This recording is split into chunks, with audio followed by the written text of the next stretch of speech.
Praise the lord. యేసు రక్తమే జయము. మన రక్షకుడు మన విమోచకుడైన యేసుక్రీస్తు పరిశుద్ధ నామములో అందరికీ వందనాలు.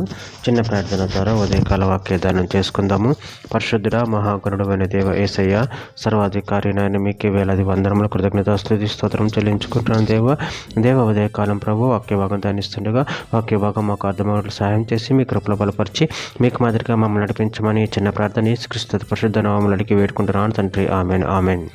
ఇరిమియా గ్రంథం 9వ అధ్యాయం 4వ వచనం. మీలో ప్రతివాడును తన పొరుగువాని విషయమే జాగ్రత్తగా నుండవలెను.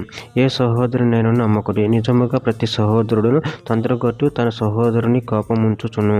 ప్రతి పొరుగువాడును కొండముల చెప్పుటకే తిరుగులాడుచున్నాడు. ఆమె దేవుడి వాక్యభాగం దీవించునుగాక. ప్రభునందు ప్రియులారా, ఇక్కడ వాక్య భాగంలో గమనించినట్లయితే మీలో ప్రతివాడును తన పొరుగువాని విషయమే జాగ్రత్తగా నుండవలెను. ఏ సహోదరునైనా నమ్మకుడి. నిజంగా ప్రతి సహోదరుని తంత్రగొట్టి తన సహోదరుని కోపముంచును. ప్రతి పొరుగువాడును కొండములు చెప్పుటకే తిరుగులాడుచున్నాడు. అదేవిధంగా వాక్య భాగంలో గమనించినట్లయితే ఎఫెసీయులకు రాసిన పత్రిక 4వ అధ్యాయం 31వ వచనం. సమస్తమైన ద్వేషము, కోపము, క్రోధము, అల్లరి, దూషణ, సకలమైన దుష్టత్వం మీరు విసర్జించుడి. మలాకీ గ్రంథం 2వ అధ్యాయం 10వ వచనం. మనకందరికీ తండ్రి ఒక్కడే కాడా, ఒక్క దేవుడే మనల్ని సృష్టింపలేదా? ఇలాగుండగా ఒకరి ఎడల ఒకరము ద్రోహం చేయొచ్చు. మన పితరులతో చేయబడిన నిబంధన మనం ఎందుకు తృణీకరించుచున్నాము?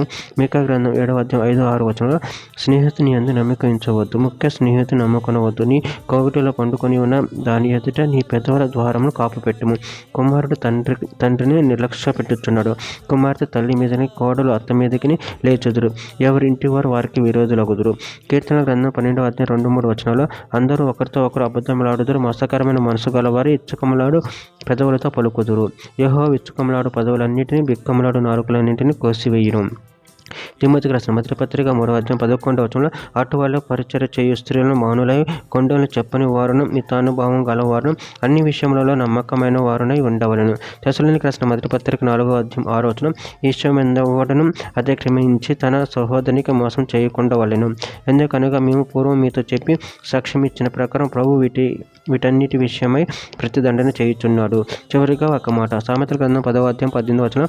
అంతరంగన పగ ఉంచుకునేవాడు అబద్ధికుడు, కొండం ప్రచారం చేయువాడు బుద్ధిహీనుడు. ఆమె దేవుడి వాక్యభాగం దీవించును కాక. చిన్న ప్రార్థన చేసుకుందాము.